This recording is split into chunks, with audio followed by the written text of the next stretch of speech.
we're really pleased to welcome JP Singh, who is an associate professor in the School of Communication, Culture and Technology at Georgetown University. He researches international trade and negotiations, international development, and international cultural policies. He's the author of this lovely shiny new book, Negotiation in the Global Information Economy, and I think there is a flyer for the book here, and before that he's the author of books which are on mine and many other people's reading lists. The Political Economy of Telecommunications Restructuring, and he's the co-editor with James Rosenau of Information Technologies and Global Politics, The Changing Scope of Power and Governance.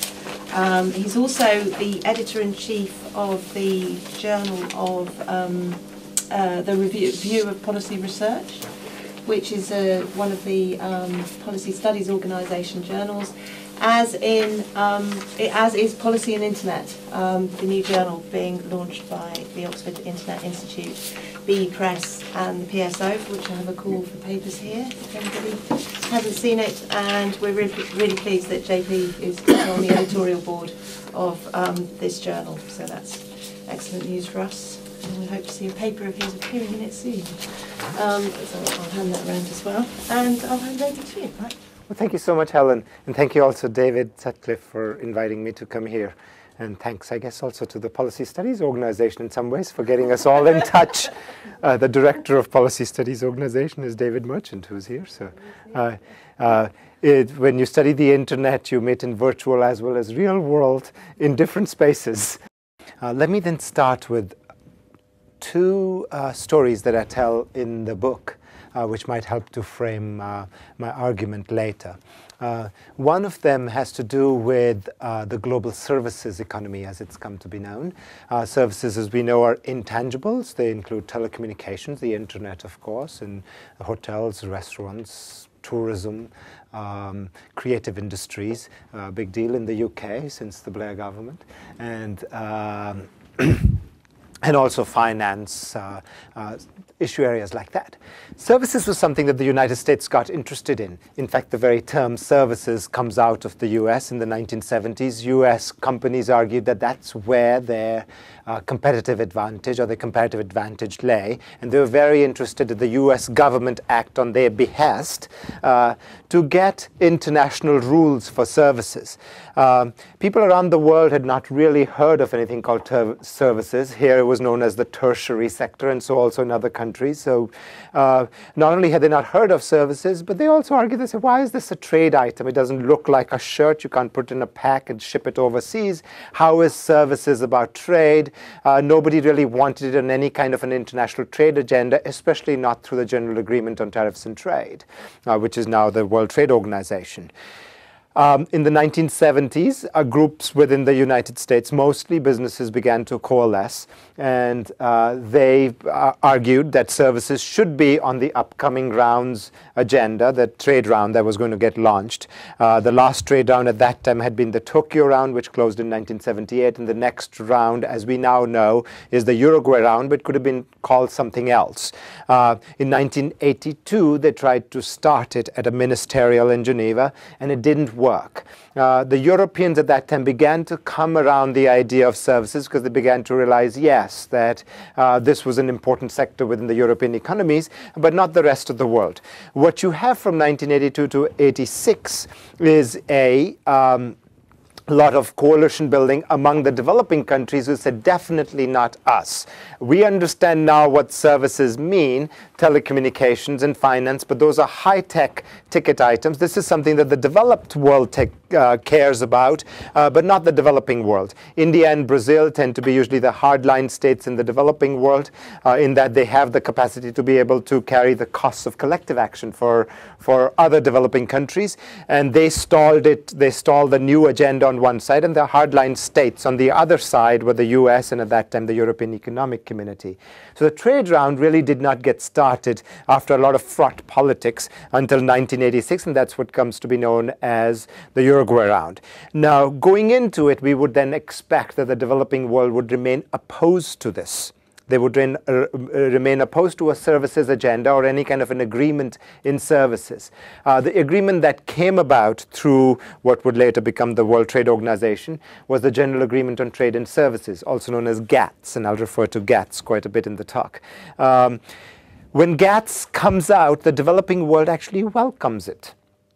Okay. Now the stories that we know of the countries like India and even to some extent Brazil as the services powerhouses in many ways have come about as a result of this agreement, which was in place by 1989, although it didn't get signed until 1994.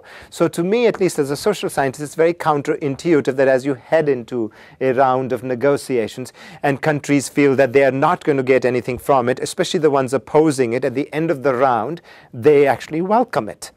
And now, 2 decades later almost, we now know that the countries which are opposing it actually gain a lot from it. India is now known as the services powerhouse. Disparate countries in Latin America have gained from the services agreement because of the export of actually a lot of cultural products, telenovelas and others, but also a lot of the outsourcing activity would not take place unless the GATS agreement was in place. So that was one counterintuition which led to me to start puzzling about what exactly is it that happened during the negotiations that that changed people's interests around. So that's one story. The second story I wanted to start with is what is now known as the Safe Harbor Agreement. This was the agreement which came about between the European Union and the United States, and it was on data transfers. Again, a lot of fraught politics, but here you would imagine that because they were, most people understood what was at stake, which is that you need data transfers in order to enable electronic commerce, that somehow or the other the United States and the European Union would reach an accord, but they didn't. Again, a lot of conflict, and it almost fell apart. Here was something where you would think because both sides now have some version of the internet, and that they both understand what the issue is. On both sides, you've got business coalitions, for example, the Transatlantic Business Dialogue, which wanted an agreement, that eventually they'll be able to sign on to it, but they didn't. And the issue got completely stalled. The European Union, the Trade Directorate, kept saying, listen, you don't understand. We need some kind of data protections in the EU context because in a lot of the EU countries, you have data protectorate directorates at the national level or the subnational level. In the US, there's no such thing. And they said, philosophically, and there's sort of bit of a contention on this, philosophically, in many of the EU countries, the data belongs to the person and not to the agency which collected it. And so there are all kinds of human rights issues involved over here. The US continued to say, well, we don't have these protections, and they kept lobbying this idea of voluntary self-regulation. We can ask our firms to voluntarily self-regulate themselves. So if they think that they are infringing upon any kind of a European law, then they would withdraw. The Trade Directorate on the EU side kept saying, well, we cannot have voluntary self-regulation. We'll never be able to sell it to the member states. So it stalled there. One fine day, and this is something that I get out of my interviews in Brussels, they heard one of the US negotiators saying, well, you should take voluntary self-regulation because eventually US government can step in if we have to. They said, how? They said, because voluntary self-regulation in the US context means that if the firms don't do what they're supposed to do, which is to self-regulate themselves, then the FTC can come in. And then the Europeans said, well, can you write that down on paper and show us the law? And they wrote it down on paper and showed them the US law about self-regulation.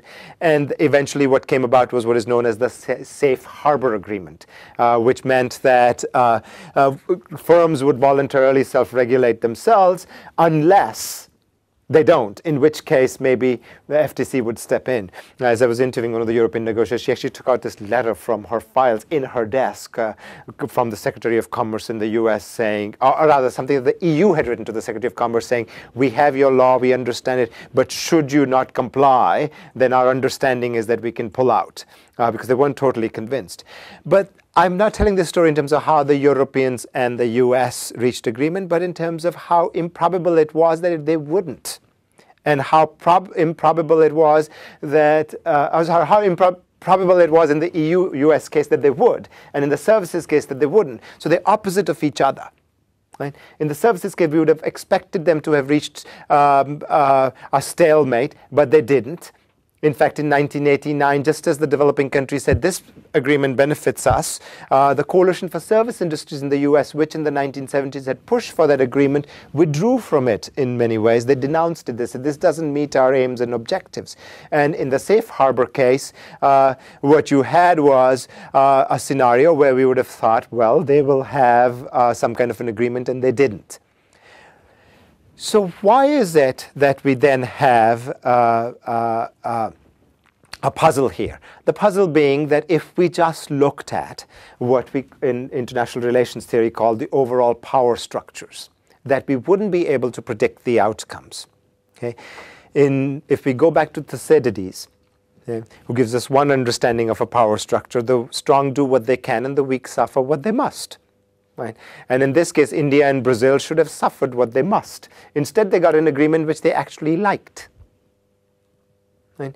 So one of the main arguments in this book that I try to investigate is, under what conditions do you get to particular types of outcomes in what I call the global information economy? The main question that I have in this book is, what role do diplomacy and negotiations play in economic globalization? I'm just reading from the back cover, because I often forget what I wrote there.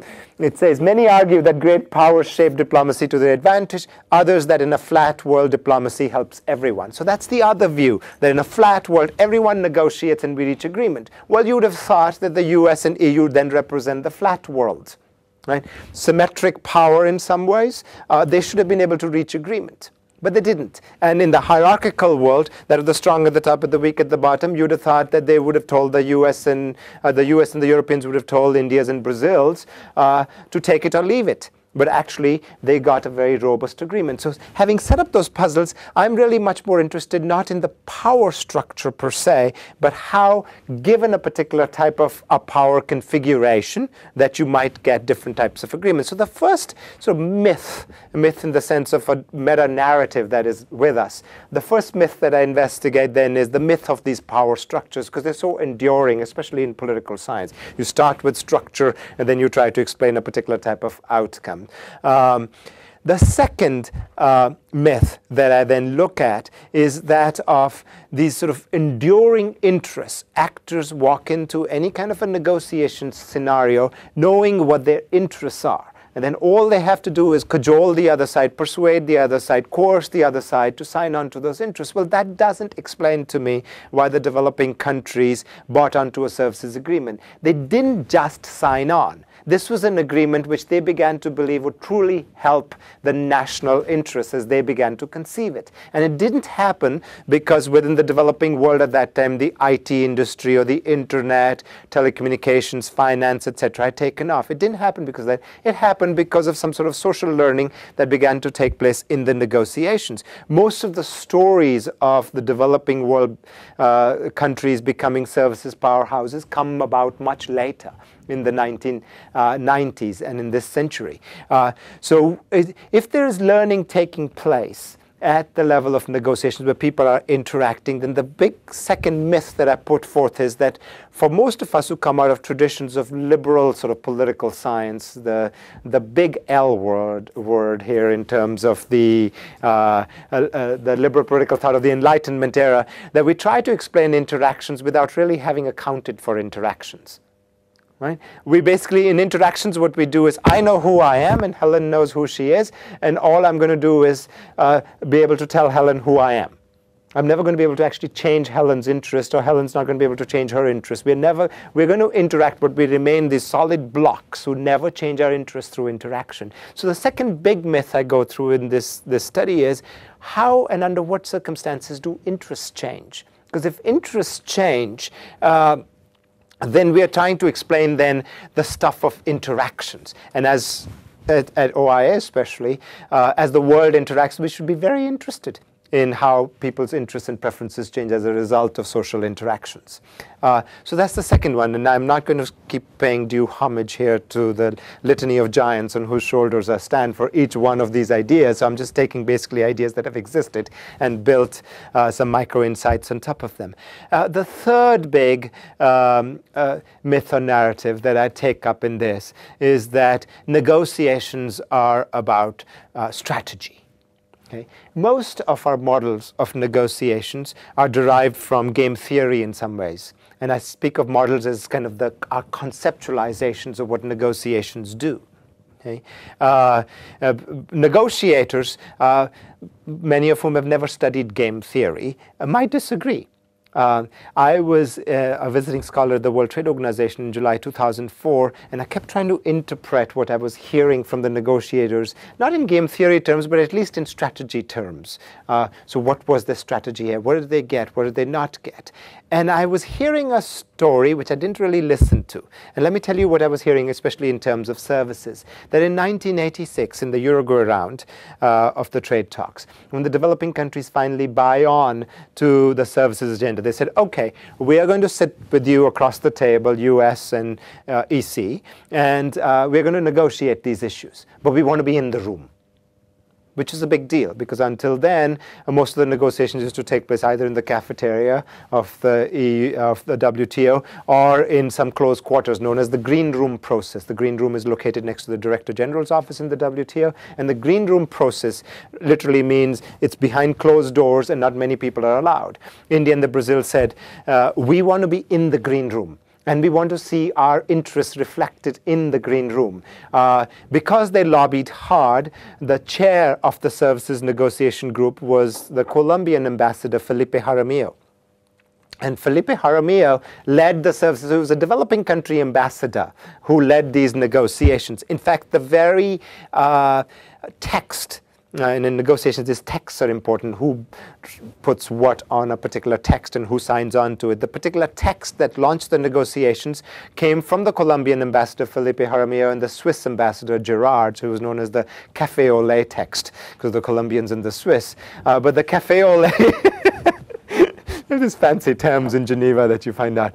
And the Café au lait text helps to start the run. But in the green room, once people began to negotiate, they found out that they really didn't know how services would be negotiated. It literally is not like a shirt. You can't put it in a box and have tariffs at the other end. On electronic commerce, you can relay the book from here to the United States, so OII could sell a book to the US, and really no tariff barriers may impact it. Although there may be, we've had talks about putting on taxes or other things, but it doesn't operate the same way. So they had to brainstorm within these rooms to try to come up with a framework for services. And I'm not going to get into too many details there, but what happened is they had 27 negotiating sessions with people participating and saying, maybe here's how these things get traded in services. So the story that I wasn't listening to but was hearing was a story about problem solving in these rooms and not about strategy. So what I became very interested in, that's kind of the third myth that I debunk in this, is that negotiations can be as much about problem solving as they are about strategy. In game theory, most of the stories are about strategy. Okay. I am a prisoner, and so is Alejandra, and we're in different rooms, and we're both trying to get out. That's the prisoner's dilemma, and we don't know what each other is going to say. So it's going to be in our interest to say, he did it, and you say, I did it, right? And we both stay in prison because that's the prisoner's dilemma, right? Because we both don't communicate with each other, and therein my earlier thought about the fact that we don't have a theory of interactions. Because if we communicate with each other, then we'll be able to tell each other across that little hole in the wall and say, don't tell the prison warden anything, right? And if we don't tell, then they can't hold us accountable. Similarly, in the game of chicken or the battle of the sexes, some of the other game theory models, the parties don't really know how to communicate with each other. They're going into it with strategy. You're going to make the other side swerve off the road in a game of chicken. Right? Now, what if both sides of them knew that if they come headlong at each other, there may be a crash, and they come into it with the notion of, we're going to try to avoid that at whatever cost, even though we're being hurled towards this. then the interests are entirely different. And that's what I see happening in the services negotiations. Over time, because of the way it was set up, a lot of trust developed, and it was led by a chair that the developing countries and the developed countries trusted. And then in 1989, you get an agreement, which, even though it gets denounced by the Coalition for Service Industries, yet is quite favored by the US. It was actually a faux move on the part of the US service industry because they wanted more. They thought if they go ahead and denounce it, maybe they could get something more out of it. In the safe harbor agreement that I described to you earlier, there what you have is less and less trust. Perhaps the parties are headed into this saying, well, I think we can get this. Right? The US truly believes that this is not going to be that hard a ride until the European Union negotiators start saying, well, this won't pass. And over time, even though they're interacting, they're not really listening to each other until at one point in the game when the Safe Harbor Accord begins to come around. So let me tell you how I would depict this model. Most of our models of negotiations are the one on top, the figure 1.1. You have the power structure or the societal pressures which dictate a particular type of national interest, and given your capacities from that antecedent condition of the power structure, you can get to outcomes. And what I'm trying to do in this book is to look at the power structure not as a structure, but as a sort of a configuration which might actually change during the negotiations. Then I get to, in this particular case, a sense of national interest, but could be other types of interest too. Just for the purposes of this book, since it's states negotiating, I'm talking of national interest, which then head into these negotiation processes. And the part that I'm most interested in is the part between national interest and negotiation processes, how they interact with each other, and then you get to particular types of outcomes. What I do in the book is use the method of structured focus comparison. In other words, I can control for certain conditions that remain constant, or they are not varying through particular sets of cases. And then I vary a particular condition among two sets of cases to see what the outcome is. And what I find is that in each of these cases, and I won't go through them, I study 8 cases in detail, but within each of these cases are sort of minor cases, that negotiation processes tended to make a difference when the power configuration, for me, came close to what I would call the diffusion of power. What do I mean by the diffusion of power? This is a term coined by Susan Strange, who's sort of the enfant terrible of international relations. She taught at Warwick and was also the London School of Economics. In a diffusion of power, I mean where there are multiple actors, there are multiple issues, there is no incumbent in terms of having an advantage in the markets, and there are multiple coalitions. What happens when I'm a negotiator for a country and there are multiple coalitions back home, my hands are not tied.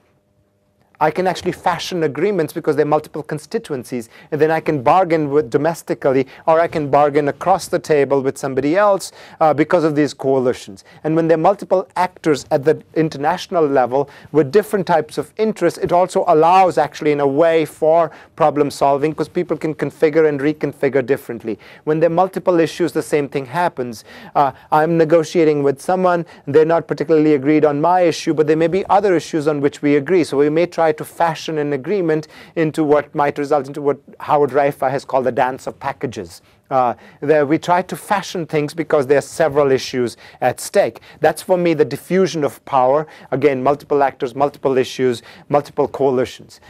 The classical understanding where the strong do what they can and the weak suffer what they must is what I call a concentration of power. There are 2 actors or 2 sets of actors. There's the strong and there's the weak. There's only one issue at stake, or there may be several issue areas, but you make it into one issue. The example I take in this book is that of cultural industries. Here's an issue which the French call the cultural exception, and the European Union is never going to agree to negotiate on that. But it's been made into an issue about European cultural identity. Now, within Europe, there are several types of cultural identities, but at the negotiating table, it becomes this one singular issue. So Hollywood is seen as a threat to the evolving notion of a European cultural identity. So anytime US tries to negotiate, European cultural identity as it exists is threatened. So it becomes a singular type issue, and then the other side needn't budge. So what happens is, over time in cultural industry negotiations, it becomes a singular issue. In the beginning, it wasn't. The European Union, the French, and the Italians especially undertake a lot of coalition building, which leads to that. In the cultural industry case, it becomes an us versus them type of game. And it becomes an us versus them type of game. It's very hard to get agreements. And it's very hard to get agreements which are especially legitimate in the sense of voluntary due obedience, not the Weberian type of due obedience in terms of coerce type of a due obedience. So you don't get legitimate agreements in that sense, whereas in the services case, you do get a legitimate agreement. So the third myth that I've been dealing with all along here has been that of where is it that you get problem solving versus where is it that you get strategic posturing. And the answer for me is you get strategic posturing when you have a concentration of power. It's always going to be the interests of great powers to make the game bilateral, to make it a concentration of power. So if I'm the United States, it's going to be in my interest to go to another country and say, sign here, sign here, sign here in the following 10 places. Take it or leave it. And it's going to be the interest of the great power to defect from multilateralism for that very reason. Because if I'm the United States, it's much easier for me to strike a bunch of bilaterals with small countries rather than to try to get one multilateral agreement where it may not be too far in my interest to get that. So I won't go through all the cases, but hopefully I can revisit some of them later on in our discussions, but I mostly use these examples to show the cases under which problem solving would take place. The fourth myth that I deal with here is that I don't just speak of negotiations as sort of these loudspeaker diplomacy. Hadley Bull, who a famous international relations theorist, he said that the diplomacy which gets practiced in small rooms where people can fashion agreements because they understand each other and so resolve in that sense these sort of problems of collective action, Helen, that we were talking about. In a small room, you're seated close to each other. And he said that type of diplomacy is the best. And that's the kind of label that oftentimes we use to speak of the diplomatic realm as an elite realm. Okay? An elite realm which will never approach sort of the Habermasian public sphere, in which it's more people are included. They have something. They all feel they have something at stake. Right? What instead I deal with in this book is to show how even international negotiations, in this case economic negotiations, do approximate conditions of the public sphere, in that negotiators have chains of accountability. The very loudspeaker that Hadley Bull criticized in terms of the diplomatic realm, which he said would tear apart. It's a very elite notion of the diplomatic realm. They would tear apart the sense of people being able to strike agreements. That very same loudspeaker actually makes those parties accountable. It might make for slow going in negotiations, as it did in services. For example, the round itself was delayed for 4 years, and we know the Uruguay round took 7 years to complete, and now we don't know if the Doha round was ever going to get completed. But those very same methods by which we hold various sets of players accountable, and we hold these processes transparent, and that different levels of participation take place at various levels of negotiations. It may be just the negotiators in the room, but they know they've got constituencies back home. Those processes of participation, accountability, and transparency, for me, don't just make negotiations into an elite realm or something that we only need to pay attention to in the margins, but to me, negotiations themselves become a process of global governance. We are never going to have probably a global government, but we do have our processes of global governance, and negotiations are one way of resolving these governance dilemmas, and especially in as much as the governance processes then start to approach the processes of the public realm or the public sphere, then we are moving towards a process which is not necessarily undemocratic. And then finally, the fifth myth in this is, and I'll go back to my original understanding here of interest, most of our notions of interest, which we then build up to the governance levels, are notions of interest rooted in a very instrumental understanding of the interest. X knows it wants Y, and then the instrumentality is about how does X get to Y. Or the structural understanding of the interest is X is constrained from getting Y, and then may or may not be able to get Y. Right? What I'm cutting to in this book is an understanding of interest that I call sort of a meta-power understanding of interest. What is X? What is Y? Before we get from X to Y. Who gets to call something X? And why is it that Y are the only set of options then available? This is a constitutive understanding of the interest. Other people have also spoken about it, especially in the realm of critical theory and constructivism. But that's not quite the direction I'm going in here. The direction I'm headed in is sort of the mainstream understanding of these issues. In a lot of critical theory, the redefinition of what is X and Y happens in the margins through subversive kind of tactics. I'm talking about things which happen in the mainstream. It's not just in the margins. And that's where I situate the understanding of meta-power.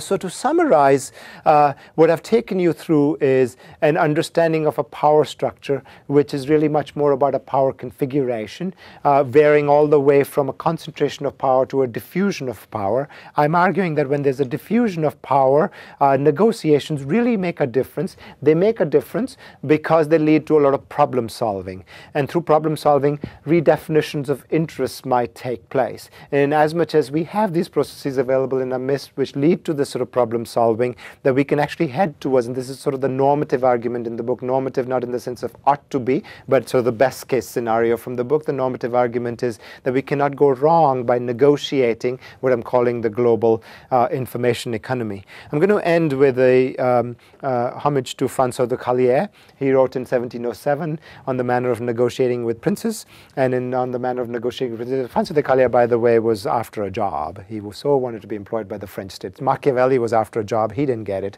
And so, but François de Callière did a little better because his texts are still read in every Foreign Service institute around the world. And on the manner of negotiating with princes, he wrote the following, that we must conceive of Europe as states which are joined together by all kinds of necessary commerce, in which diplomacy and negotiations play a key role. And the continual use of diplomacy and negotiations must play a key role for him, because he said the blunder of the smallest of sovereigns can cast an apple of discord among all the powers. So it's always going to be the interest of every power to keep interacting through diplomacy and negotiations with the smallest of powers. Now, what François de Callière had in mind was a legitimate international society in the key states of Europe. And to have that kind of legitimate international society, he believed that they must keep negotiating through diplomacy and negotiations. Okay?